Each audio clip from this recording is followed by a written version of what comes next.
Ninguém pode vir a mim de si mesmo, é o Pai que tem que me dar. Ninguém pode vir a mim se o Pai que me enviou não o trouxer. Você está aí achando que você escolhe ir, escolhe sair, escolhe a hora que você chega, escolhe quando você quiser. Você pensa que você tem esse poder todo, meu filho, minha filha. Jesus diz, e vá dormir com esse barulho. Jesus diz que se o Pai não trouxer você a Ele, balbal, não adianta. Você pode frequentar, andar no grupo, ser amigo de Pedro, conhecer todos os apóstolos, achar que tem intimidade, mas isso aí ainda é apenas proximidade geográfica. Vir a Jesus é um conceito que transcende a geografia, o espaço-tempo e todas essas mediações humanas que se tornam idiotadas diante do significado do que seja vir a mim. Por isso ele diz, não é me conhecer, conhecer meu pai, minha mãe, saber onde eu nasci, bababá, não. Se o Pai que me enviou não trouxer você a mim, não existe meio de você chegar, porque de fato eu sou insuportável, eu sou intolerável, a minha palavra é completamente inaguentável. Você pensa que você me aguenta? Você pensa que você me suporta? Você pensa que a minha palavra lhe é palatável? Você pensa que é uma decisão sua? Até hoje você está nesse engano. Quem foi que te enganou dizendo que você escolhe quando você vem, quando você não vem? Meu, bobinho enganado. Jesus disse, o Pai que me enviou não trouxer você, não tem meios de você vir, de você entender, de você ser e de você ficar. Essa é a palavra. E ela é digna de toda aceitação. Mas a grande maioria já está em crise e em grande agonia. Ninguém pode, entendeu? Você não pode vir a Ele. Ele diz, se o Pai que me enviou não trouxer você, e se Ele trouxer você para mim, e você crê de verdade, com raiz até o âmago, eu te ressuscitarei no último dia. Você será herdeiro da vida eterna. E eu não lançarei você fora, e ninguém arrebatará você das minhas mãos. Vocês estão surpresos com isto? Aí ele prossegue e diz, não deveriam estar, porque está escrito nos profetas de vocês, no Velho Testamento, falando aos judeus, e serão todos ensinados por Deus. Portanto, é Deus mesmo quem está ensinando vocês aqui, não é um mestre, um guru, não é um profetinha, não é ninguém cheio de sabedoria. O choque é grande, é insuportável, está se cumprindo o que os profetas disseram e serão todos ensinados por Deus. Portanto, é Deus quem está ensinando vocês. O problema vai ficando cada vez maior, vocês não acham? É o que Jesus como que está perguntando a todos eles. Que será, pois, se virdes o Filho do Homem subir para o lugar onde primeiro estava? Vocês estão chocados com isso? Isso vai ficar infinitamente pior. Porque vai chegar a hora em que o Filho do Homem será levado para o lugar de onde ele veio, de onde o Pai o enviou. Vocês não estão conseguindo lidar com o fato de que eu sou o pão que veio do céu. Imagina só o conceito de que eu vou para o céu. Vocês não estão conseguindo lidar com isto. Como é que vocês vão lidar com o que ainda está por acontecer, que é o que define tudo, que é o que caracteriza tudo, e que, de fato, vocês estão sendo ensinados por Deus, porque eu serei de volta levado para o lugar onde primeiro estava. E aí o bicho pega, porque para crer nisto, tem que ter uma entrega, um abandono absoluto, senão a trava está posta e você não passa daí. As limitações da lógica, da cognitividade, da curiosidade de saber como é, já vão iludir vocês de...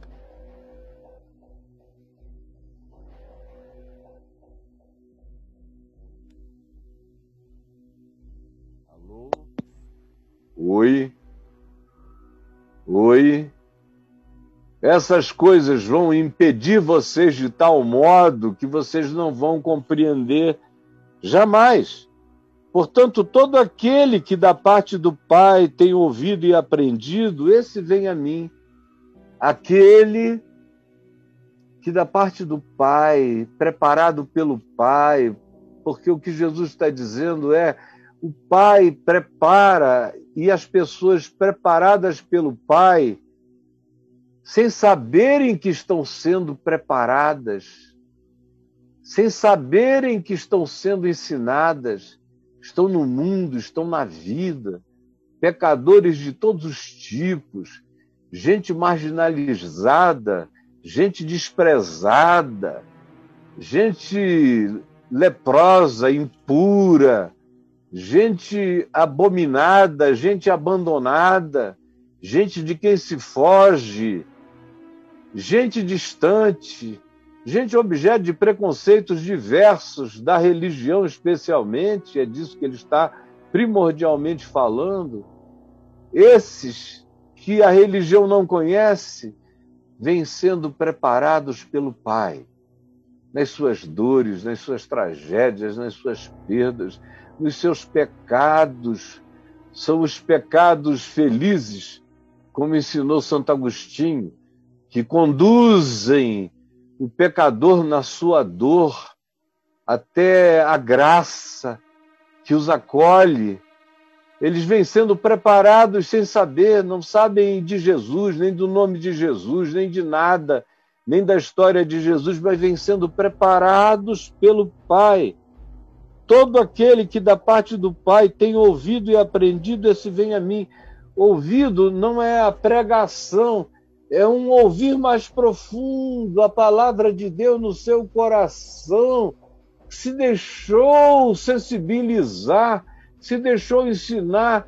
Jesus disse: esses que o Pai está preparando e ninguém sabe como, esses são os que vêm a mim.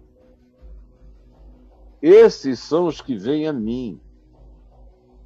Não que alguém tenha visto o Pai, salvo aquele que vem de Deus. Ou seja, Jesus diz, quando eu estou dizendo que meu Pai está falando, ensinando, não tem nada a ver com algo objetivo, constatável, visibilizável, não.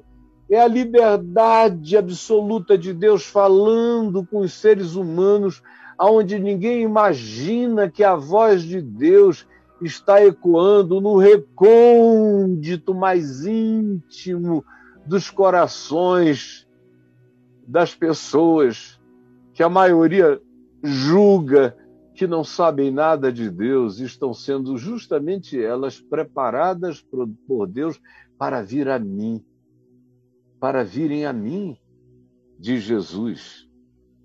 Em verdade, eu vos digo, quem crê tem a vida eterna. Eu sou o pão da vida mesmo. E outra coisa, os vossos pais comeram aquele maná lá no deserto e todo mundo morreu, nem entraram na terra de Canaã com maná e tudo, porque aquele maná não dava vida nem para entrar na terra de Canaã, quanto mais para terem a vida eterna. Vocês não entenderam que aquele maná bastava apenas para um dia, ele não catapultava ninguém, nem fez ninguém sobreviver daquela geração para entrar na terra de Canaã. Todo mundo que comeu maná praticamente morreu para trás. E a vida eterna mesma não estava no maná. Nunca esteve. Aí ele dá uma paulada dessa que desconstrói todo o mito religioso deles sobre a magia do maná. E Jesus vai desconstruindo o que para eles era sagrado, era intocável. E ele diz, o pão, olha aqui, ele bate no peito, é um este, batendo em si mesmo. Não era esse, é este. E olha a provocação, este é o pão que desce do céu. Desce, porque desceu, desce, descerá. O verbo tem tempo contínuo, desceu para eles, desceu para mim, descerá para os meus filhos, descerá sempre. Esse é o pão vivo, este é o pão vivo que desce do céu para que todo que dele comer não pereça. Na frente daquele pessoal todo questionando se era José, que ele era filho de José, de Maria, isso e aquilo, aquelas coisas que você já sabe. Aí ele diz, olha, vocês estão querendo escândalo, deixa eu ser explícito. Este é o pão vivo que desce do céu, para que todo aquele que dele comer não pereça. Eu sou, olha só, eu sou o pão vivo que desce do céu. Se alguém dele comer, viverá eternamente, e o pão que eu darei pela vida do mundo é a minha carne. Aí pronto. Cara, aí romperam-se todas as comportas da aceitação religiosa e dos circunstantes que estavam ali em Cafarnaum assistindo Jesus dizer isso. Eu sou. O pão de Moisés não fez quase ninguém nem entrar na terra de Canaã, quanto mais na vida eterna. O pão sou eu, este. E o pão que eu darei pela vida do mundo é a minha carne. Agora, você não estava lá, você hoje aqui, filho do cristianismo, comedor de hóstia e de pãozinho com suco de uva, fica pensando que a carne e o sangue de Jesus tem a ver com esses minimalismos sagrados da religião e não entende a dramaticidade, o choque que Jesus infligiu sobre as percepções daquele grupo, daquela geração. Este é o pão, eu sou o pão, e o pão que eu darei pela vida do mundo é a minha carne. Aí eles começaram a discutir, judeus, entre si, dizendo, como pode este dar-nos a comer a sua própria carne? Ai, eca! Nojo! Nos convidando para o banquete antropomórfico, está pensando que nós somos canibais, porque não conseguiu enxergar nada além das coisas materiais, não tinham sutileza para nenhuma leitura, nenhuma percepção que não fosse aquela das imediações e das coisas imediatas e das coisas que eles podiam ver, pegar. Ai, meu Deus, são iguaizinhos aos crentes de hoje, os crentes de hoje iguaizinhos aos crentes de sempre. Crente nunca entende. Nunca entende. Sempre tem o pior olhar para tudo. Não entende. Não tem poesia, não tem sutileza, não tem profundidade. Ficam presos dizendo, ai, ele quer nos dar a carne, meu Deus, eu detesto coxa. Eu detesto bofe. Não, eu não como coração. Eu não, carne de pescoço, não. Pelo amor de Deus, parecia que eles estavam lidando com uma galinha num sábado, ou num churrasco de domingo. Não, picanha não. Nádega, não, eu não gosto também, não. De picanha nem de cupim de Deus, nem da carne de Jesus. Não quero, não. Ele está pensando errado da gente, nos julgou mal. Está pensando que a gente é canibal. Ai, que canseira, que cansaço. Então Jesus responde: em verdade vos digo, se não comerdes a carne do Filho do Homem, não beberdes o seu sangue, não tendes vida em vós mesmos. Aí Jesus transformou o banquete canibal numa questão de natureza essencial para a vida eterna. Quem não comer não entra. Se não comer, não vai. Jesus faz questão de fazer tudo infinitamente mais complexo. Ele não facilita, essa é que é a questão. Ele não diz: olha, desculpa, vocês entenderam mal, não é disso que eu estou falando, não. Não, ele vai até o fim, ele atocha. Ele atola a verdade. E ele não facilita. Ele diz mais do que isso: em verdade eu vos digo que se não comerdes a carne do Filho do Homem, não beberdes o seu sangue, não tendes vida eterna em vós mesmos. Não vão ter, vocês vão ser só máquinas solares, robôs com expectativas e programação religiosa. Vocês só serão isso. E quando vocês morrerem, vocês morrerão. Acabou para vocês. Vocês são só máquinas solares, com programações religiosas e familiares. E vocês são binários. Vocês não têm nenhum raciocínio quântico. É só 1, 0, 1, 0, 1, 0. Vocês não conseguem transcender. É por isso que, em relação a mim, vocês não conseguem entender. Porque, em relação a mim, quem não transcende, não compreende. É o que Jesus diz. Em relação a mim, quem não transcende, não compreende. E aí ele prossegue: quem comer a minha carne e beber o meu sangue tem a vida eterna. E olha a segurança que ele dá: e eu ressuscitarei no último dia.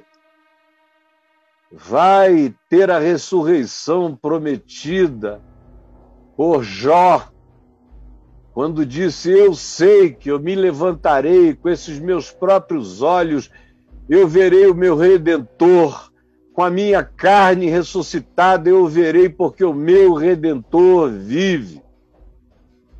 Cumprir-se-á nesses a profecia de Daniel, quando disse que naquele dia, quem tivesse vivido a vida segundo Deus, se levantaria para a vida eterna. Está aqui Jesus dizendo: e eu o ressuscitarei no último dia.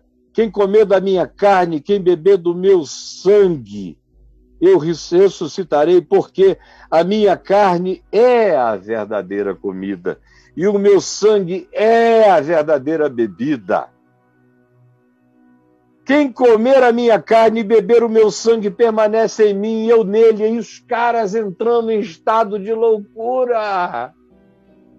Esse sujeito é doido, é maluco. Pensar que a gente estava dando atenção a ele aqui em Cafarnaum só porque ele cura doentes, ressuscita mortos. Tem até histórias de que ele anda sobre as águas, apazigua ventos e ondas e faz coisas maravilhosas.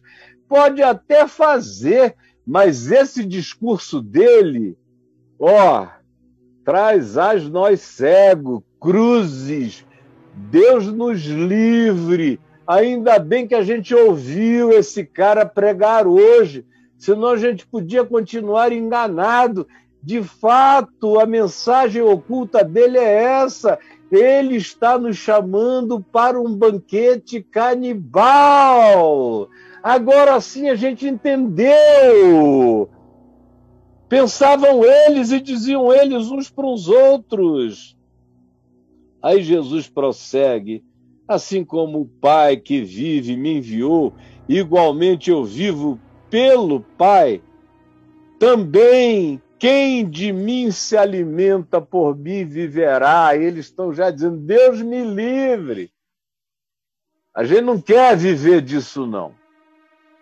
Se o preço é esse, ainda bem que você falou, porque a gente conhece todos os rabinos de Israel e ninguém teve a loucura de dizer que tem a vida eterna em si mesmo, que é o próprio Deus ensinando os homens a viver, e que o segredo final é esse: para ressuscitar, para ter a vida eterna, a gente tem que se entregar à demanda canibal, antropofágica desse doido que diz que a gente tem que comer a carne dele e beber o sangue dele para ter a vida eterna, para ter vida em nós mesmos, para termos algo a ver com o Pai, que ele diz que o enviou. Deus nos livre.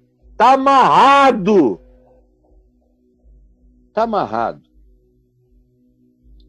Ele bate de novo no peito.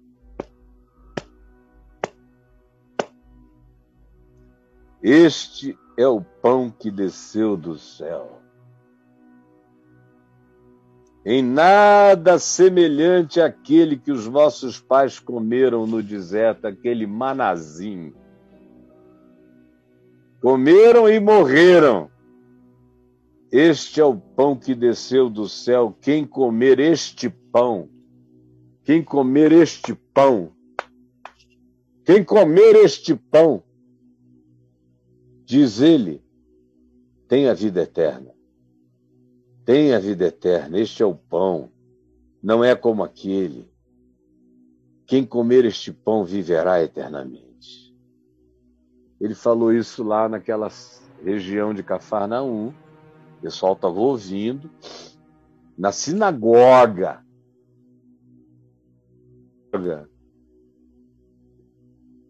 Nunca mais foi chamado ou deixaram ele entrar na sinagoga de Cafarnaum para pregar depois disso.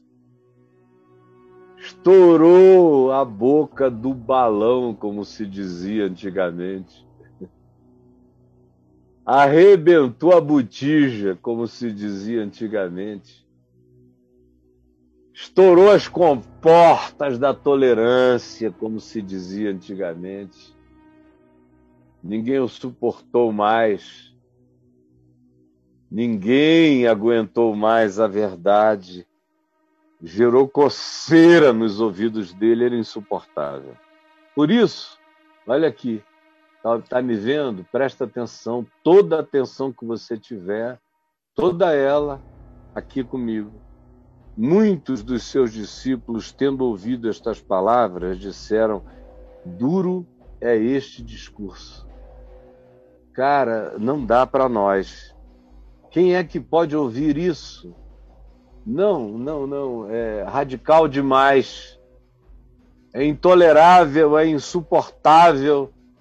É duro demais esse discurso. Mas Jesus, sabendo por si mesmo que eles murmuravam a respeito das suas palavras, os interpelou e disse: isto vos escandaliza? Olha aqui para mim, nesse dia. Isto vos escandaliza? Isso vos choca? Isso vos escandaliza? É um choque para vocês? Que será, pois, se virdes o Filho do Homem subir para o lugar onde primeiro estava? Aí ele dá a primeira explicação. Preste atenção. Você quer entender? Preste atenção, ele dá a primeira explicação, que carrega tudo que ele diz para o nível da compreensão subjetiva. Então ele diz, o Espírito é o que vivifica. O Espírito, preste atenção, para sempre. Se você entender isso, isso é compreensão hermenêutica para você entender 1.000.000 de outras coisas. Preste atenção. Hoje é um dia de evasão, é o último dia da semana, tem gente viajando já. Por isso o nosso público de assistência simultânea é o menor da semana. A gente tem 645 pessoas apenas. Vai crescer mais tarde, quando o pessoal chegar lá no sítio, essa coisa toda. O Braulio está falando ali que tem 800, é porque eu não devo ter dado um refresh aqui. Tem 800 pessoas, mas é menos, a gente sempre tem 1.000 aqui com a gente. Quase 900, está faltando um pouco para 1.000. No entanto, preste atenção, você que está aqui, que separou esse tempo e separa esse tempo para estar aqui comigo, porque me leva a sério. Preste atenção, porque Jesus começa agora aqui a explicar, a tirar tudo do ambiente da materialidade canibalesca, antropofágica, e trazer para a compreensão da subjetividade, do simbolismo, do significado, para que quem quer que queira exercer o discernimento, a percepção, a cognitividade, entenda. O Espírito é o que vivifica. A carne, e ele tinha falado, quem comia a minha carne, quem bebia o meu sangue, o pessoal ficou pensando, olhando até para a carne, para os nervos, para o suor, para o cheiro, porque Jesus tinha cheiro de um homem da Galileia, cheiro de um cara que não se ensaboava, não tomava banho de manhã antes de sair, um outro banho antes de dormir, que nem tomava banho todo dia, como ninguém naqueles dias tomava banho todo dia. Lavava as mãos, lavava os pés, passava uma aguinha no rosto, e era a asepsia da maioria, daquele homem moreno, de cabelo provavelmente encaracolado, grande, mas encaracolado, de barba, que exalava odores. Era como quem chegava perto de um trabalhador. Era o cheiro que eu sentia no meu pai, que passava o dia todo no sol e só se perfumava com uma colôniazinha à noite. Isso era meu pai hoje, no século XXI, quando ele morreu. Imagina 2.000 anos atrás. Isso não acontecia todo dia. Deixa eu sair de casa, passar um cheirinho. Não! E o sol esquenta, e aquele calor do sol produz um cheiro. E em homem, com suor de homem, produz aquele cheiro de macho. Eles estavam sentindo os odores, os cheiros, vendo os suores naquela cara morena, judaica, da Palestina, da Galileia, dos anos 30. Não era diferente, era assim que ele era. E aí os caras olhando, será que a gente vai ter que comer a carne e beber o sangue? O que mais?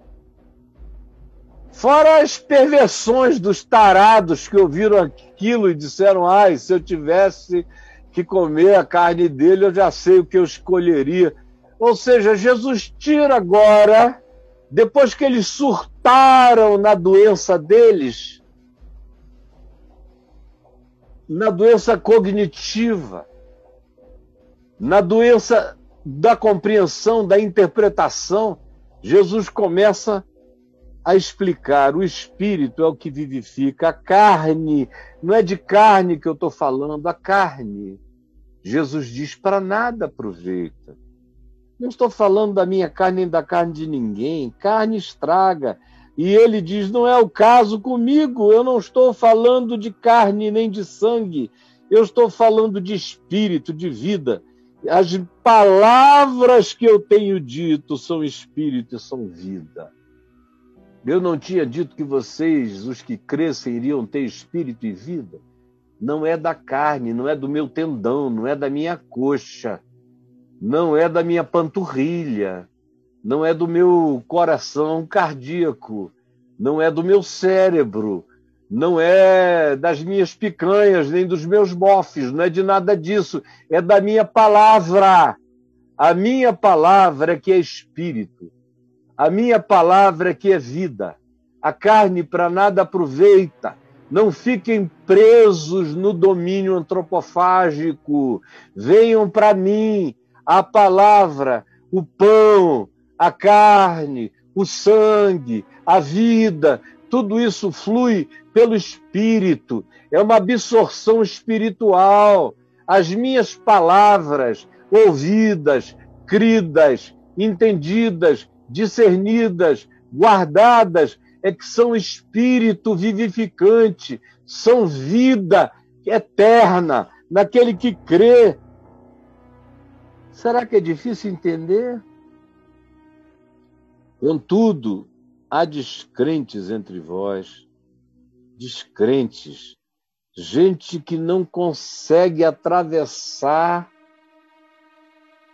o véu cognitivo para o lado de cá, gente que fica sempre presa no escândalo e nos problemas, não atravessam a membrana da estupidez para entrar no reino da subjetividade, da revelação, da iluminação, da graça, da compreensão. Aí ele diz: por causa do fato de que eu sei que tem gente aqui que não é capaz disso, e tem gente até capaz de me atrair, é que eu tenho dito: ninguém poderá vir a mim se pelo Pai não lhe for concedido.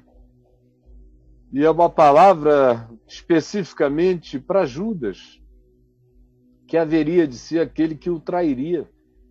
E que estava lá, que operava milagres, que expulsava demônios, que andava com o grupo, que era o tesoureiro daquele colegiado e tudo mais.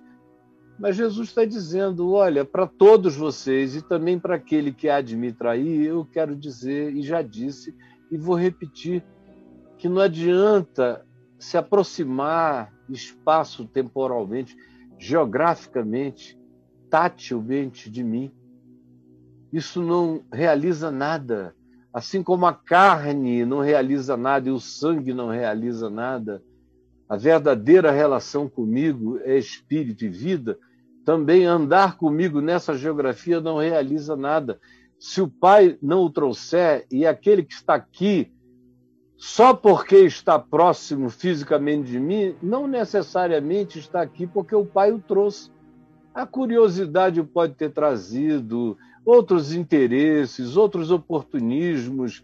Os seres humanos são movidos por interesses religiosos pelas razões as mais diversas, que não tem nada a ver comigo e com o evangelho que eu ensino.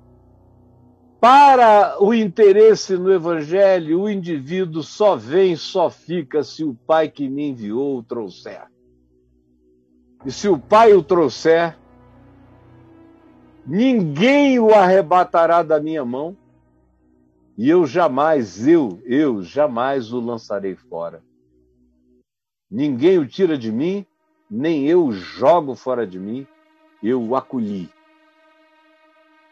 Aí diz o verso 66, olha aqui, foi o que eu li no início.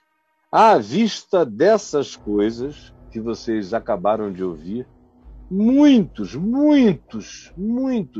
O esclarecimento que Jesus deu, o Espírito é o que vivifica, a carne para nada aproveita, as palavras que eu vos tenho dito são Espírito e são vida, não melhoraram a compreensão. Tem gente que não adianta, nem a explicação ilumina, nem o esclarecimento ajuda, porque elas enfiaram uma trava no coração e determinaram que a revelação não entrará nelas. Elas não querem, simplesmente não querem. Elas não sabem nem por que elas estão próximas, por que elas veem, por que elas ouvem, por que elas andam. Elas estão ali, mas o coração delas nunca pôde estar mais distante. E não estão buscando esclarecimento. O coração já assumiu o bloqueio como condição da própria natureza delas. E aí fica horrível, horrível, quando o indivíduo entra nesse estado, assim como tem uma quantidade enorme de pessoas nesse estado, me assistindo, alguns a vida inteira. À vista disso, muitos dos seus discípulos o abandonaram, foram saindo. Como quando eu vejo um bocado de gente dizendo: Caio, prega do jeito que você pregava quando você era novo, nos anos 70, nos anos 80, eu sinto saudade daquilo.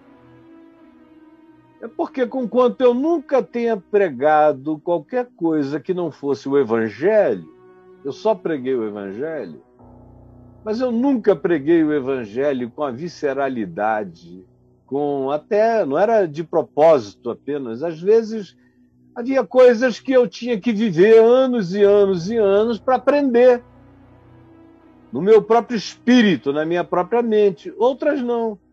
Outras eram coisas que eu sempre soube, eu sempre quis falar, mas eu dizia para mim mesmo aquilo que Jesus dizia acerca daqueles que estavam próximos a ele durante muito tempo. Ele disse: eu ainda tenho muitas coisas a vos dizer, mas vós não estáis preparados para entender. Como foi o caso, por exemplo, da minha tese de ordenação sobre a ordem de Melquisedeque.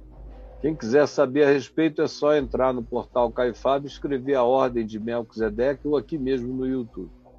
A ordem de Melquisedeque, vai ver qual foi a minha tese de ordenação, o tema dela. Quando ela deu tanto problema para os pastores e teólogos do presbitério do Amazonas, onde eu fui ordenado na década de 70, que o meu pai me disse: meu filho, eu pensei que essas pessoas tinham mais maturidade teológica para entender, mas eles não têm, mesmo os mais cultos aqui. Então, deixa eu te fazer um pedido: não prega sobre a ordem de Melquisedeque durante muito tempo. Quem sabe vai chegar uma hora em que você vai poder falar sobre isso livremente. Mas não é agora e não é este o tempo. E eu obedeci o conselho do meu pai até há 24 anos atrás, quando eu achei que o tempo tinha chegado e que isso precisava ser dito, e eu que vivesse com todas as consequências. Como é também o fato de Jesus ser a chave hermenêutica, que faz uma quantidade enorme de coisas no Velho Testamento caírem em total obsolescência. E que a gente tem que ler o Velho Testamento a partir de Jesus e não Jesus a partir do Velho Testamento. Meu pai também disse: vai ensinando, porque tem muita gente que vai pensar que você não crê, porque eles mesmos não sabem fazer a diferença. E muito menos ainda que Jesus era a chave hermenêutica até para a gente ler os apóstolos, que foi o que o livro de Atos dos Apóstolos fez.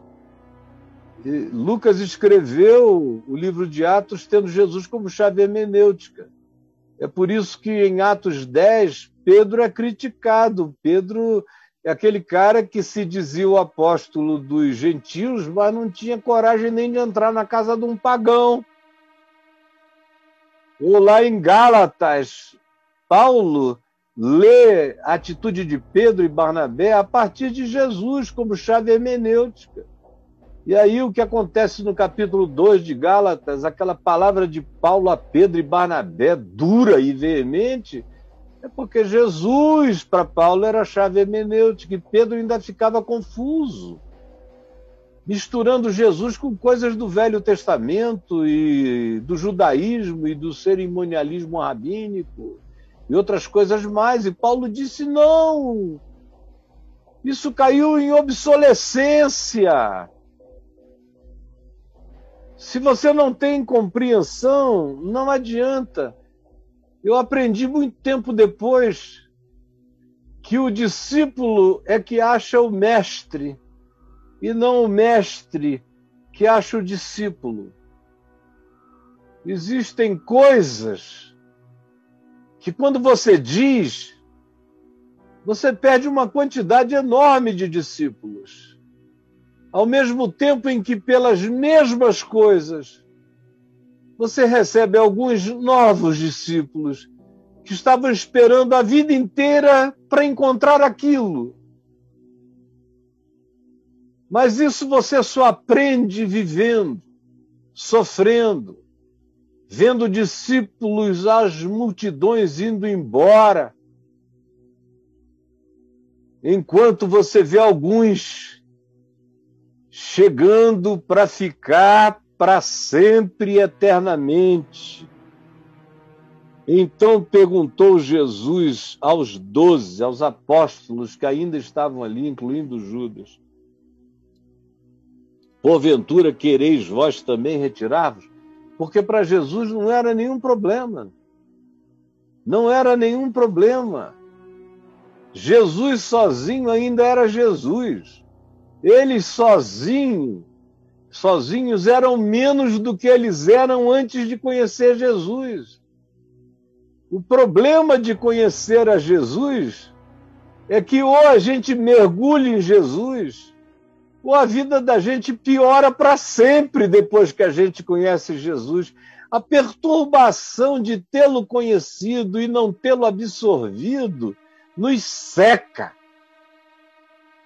É por isso que todo mundo que um dia teve experiência, como diz Hebreus 6, com o Evangelho, com a luz celestial, com as coisas da eternidade, e deixa, e se afasta, e se desconsidera em relação àquilo que um dia foi de natureza essencial para a vida deles, e Jesus não aceita ser apenas legal e importante, ou ele é essencial, ou não tem vez.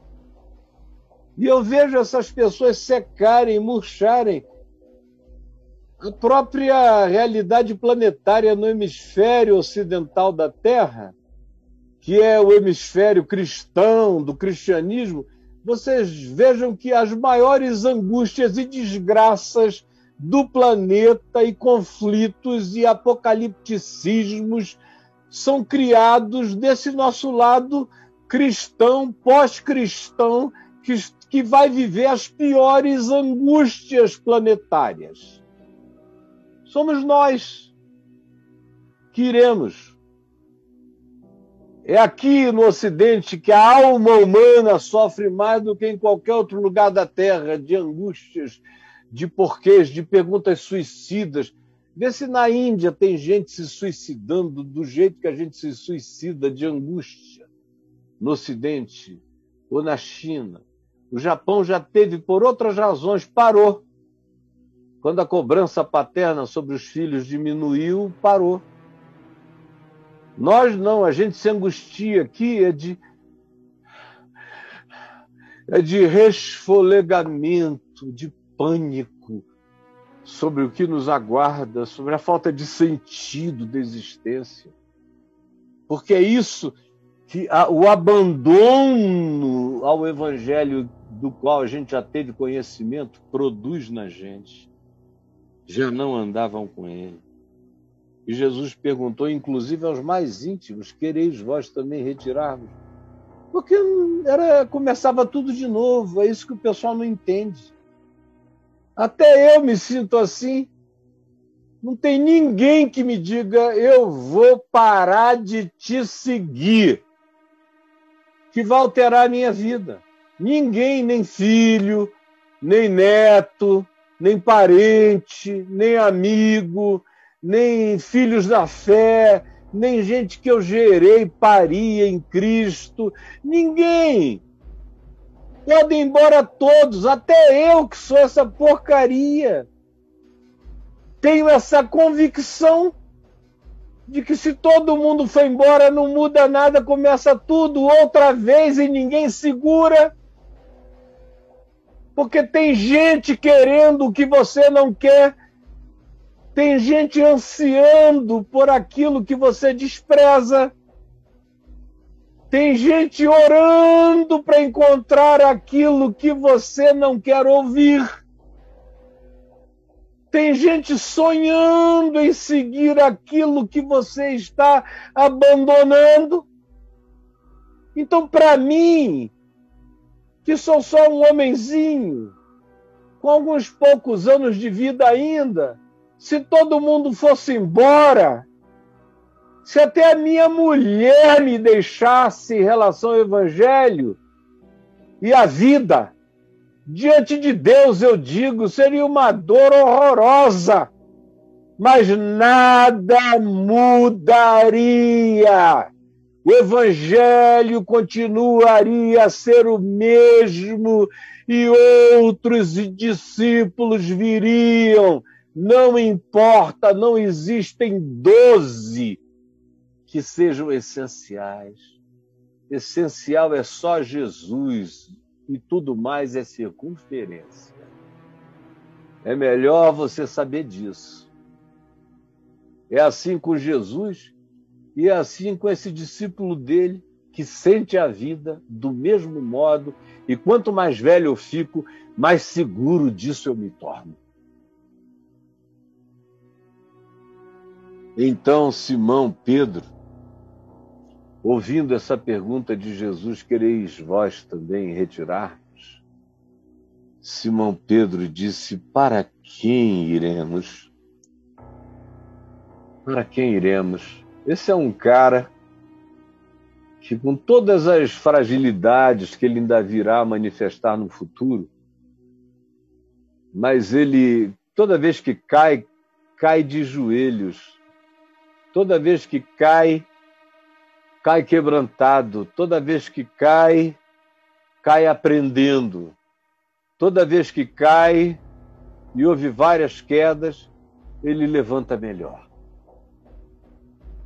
Esse é Simão Pedro, que representa aqui não o Papa, representa aqui os discípulos de Jesus. Não é o vigário de Cristo. Ele é a representação arquetípica do discípulo de Jesus, de todos nós, de todos os humanos que querem seguir a Jesus. Ele tinha o carnegão do Evangelho já no chão mais profundo do ser dele. Aí ele diz, para quem iremos, Senhor? Para quem? Tu tens uma sugestão? Não sendo tu, para quem iremos nós? Porque só tu tens as palavras da vida eterna. Para quem iremos nós?